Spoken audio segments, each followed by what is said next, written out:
এই বিএনপি কিন্তু নেতা নির্ভর দল না।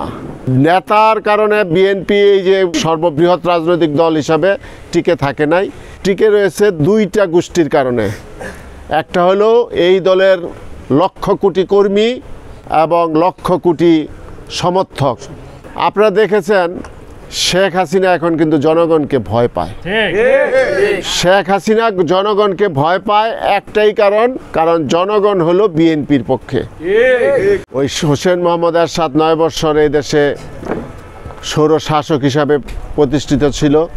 পরবর্তীতে 1991 সনে যে সময় একটি সুষ্ঠু নির্বাচন হয়েছে, সেই নির্বাচনে আমাদের এই দলের প্রতিষ্ঠাতার স্ত্রী একজন গৃহবধূ, যিনি এই দলকে নেতৃত্ব দিয়ে 1991 সনে এই বাংলাদেশের মানুষের ভালোবাসা কিন্তু অর্জন করেছিল এবং সেই অর্জনের মাধ্যমে সেদিন বিএনপি ক্ষমতায় এসেছিল।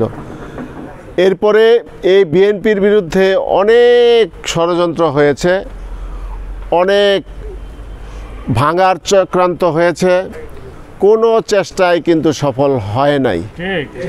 সফল না হওয়ার কারণ কি? কারণ হলো দুইটা। সেটা হলো এই বিএনপি কিন্তু নেতা নির্ভর দল না। নেতার কারণে বিএনপি এই যে এই সর্ববৃহৎ রাজনৈতিক দল হিসাবে টিকে থাকে নাই, এটা টিকে রয়েছে দুইটা গোষ্ঠীর কারণে। একটা হলো এই দলের লক্ষ কোটি কর্মী এবং লক্ষ কোটি সমর্থক। এই সমর্থক এবং কর্মী নির্ভর দল হওয়ার কারণেই আজকে সারা বাংলাদেশের মানুষের মনের মধ্যে এই বিএনপি পতিত রয়েছে। আপনারা দেখেছেন শেখ হাসিনা এখন কিন্তু জনগণকে ভয় পায়। শেখ হাসিনা জনগণকে ভয় পায় একটাই কারণ জনগণ হলো বিএনপির পক্ষে। ভয় পায় বলেই উনি আপনার সুষ্ঠু নির্বাচন দিতে ভয় পায়। আজকে আপনারা দেখেছেন যে এখন কিন্তু বাংলাদেশে একটি গণতান্ত্রিক রাষ্ট্র হিসাবে বিশ্বের বুকে প্রতিষ্ঠিত হয়েছিল। সেই চরিত্র থেকে এই বাংলাদেশকে এখন কিন্তু অনেক দূরে এই শেখ হাসিনা নিয়ে গেছে। এখন জনগণের ভোট দিতে হয় না, জনগণ ভোট দিয়ে কাউকে নির্বাচিত করবে, সেটা কিন্তু আর এখন এই বাংলাদেশে হয় না। এখন আমরা এই গণতন্ত্র প্রতিষ্ঠার জন্য, জনগণের ভোটের অধিকার প্রতিষ্ঠার জন্য এবং বিশ্বের বুকে বাংলাদেশকে একটি গণতান্ত্রিক রাষ্ট্র হিসাবে আবার পরিচিতি করার জন্য আমাদের বিএনপির এই আন্দোলন এবং এই সংগ্রাম।